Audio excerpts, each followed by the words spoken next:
बर्बादी।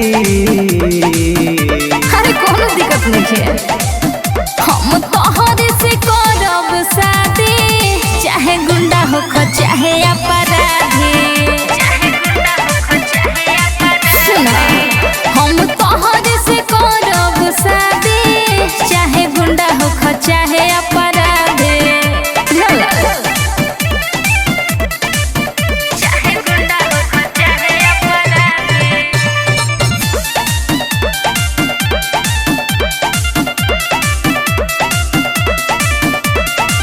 लड़की सो हमके मवाली कोहेला।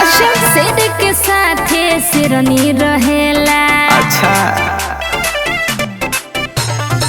लड़की सो हमके मवाली कोहेला। शेर के साथे सिरनी रहेला। करे पैबू न खुल के आजादी। सुना, हम तोहरे से करब शादी, चाहे गुंडा हो चाहे अपराधी।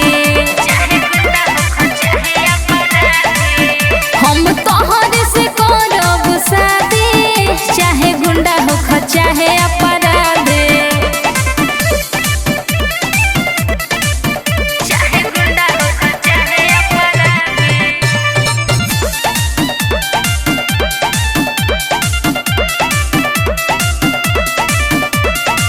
प्रकाश राज बाड़े बदनाम। पहलियर तिल उठा दी है जान।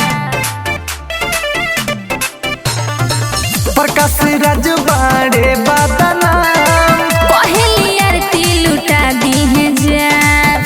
सूरज सुमन के धूल छटा दी। अरे मोटेरा, हम तोहरे से करब शादी, चाहे गुंडा हो चाहे अपराधी। हम तोहरे से करब शादी, चाहे गुंडा हो चाहे अपराधी।